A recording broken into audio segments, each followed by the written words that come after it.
यानंतर आता बघूयात टॉप 9 राजकीय बातम्या। भाजप प्रदेशाध्यक्षपदी रवींद्र चव्हाण यांचं नाव जवळपास निश्चित, सूत्रांची माहिती। तर नवीन वर्षात शहा नड्डांच्या उपस्थितीत चव्हाणांच्या नावाची घोषणा होणार, सूत्रांची माहिती।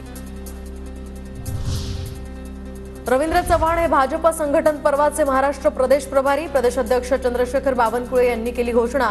प्रदेशाध्यक्ष पदावर नियुक्ती होईपर्यंत विशेष जबाबदारी, प्रदेशाध्यक्षांप्रमाणेच राहणार अधिकार।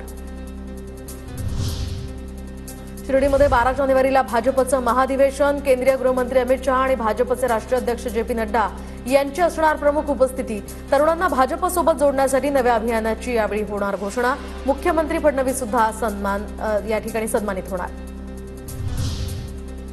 परभणीच्या घटनेवरून प्रकाश आंबेडकरांनी घेतली देवेंद्र फडणवीसांची भेट। 1.5 तास या दोघांमध्ये चर्चा। सूर्यवंशींच्या कुटुंबियांना 1 कोटींची मदत। घराच्या तोडफोडीचा खर्च आता हा सरकारनं करण्याची मागणी। लाठीचार्ज करणाऱ्या पोलिसांच्या न्यायालयीन चौकशीची सुद्धा मागणी। तर नारायण राणे आणि मुख्यमंत्री फडणवीसांची सुद्धा सह्याद्री अतिथीगृहामध्ये भेट। कोकण आणि महाराष्ट्रातील विविध विषयांवर सविस्तर चर्चा झाल्याची माहिती। नाशिकमध्ये शिवसेना ठाकरे गटाची मनपा निवडणुकीसंदर्भात बैठक। तर पक्षाचे आदेश आले तर आगामी निवडणुका स्वबळावर लढण्याची तयारी, बैठकीत निर्धार। ठाकरे गटाचे आमदार वरुण सरदेसाई मुख्यमंत्र्यांच्या भेटीसाठी सागर बंगल्यावर। विकास कामांसंदर्भात फडणवीसांची भेट घेतल्याची माहिती।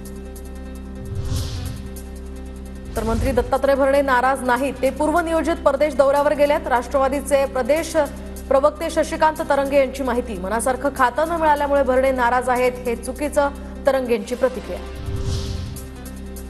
माजी पंतप्रधान डॉ. मनमोहन सिंग यांच्या पार्थिवावर दिल्लीमध्ये शासकीय इतमामात अंत्यसंस्कार। राष्ट्रपती, पंतप्रधानांसह अनेक मोठ्या नेत्यांची इथे उपस्थिती।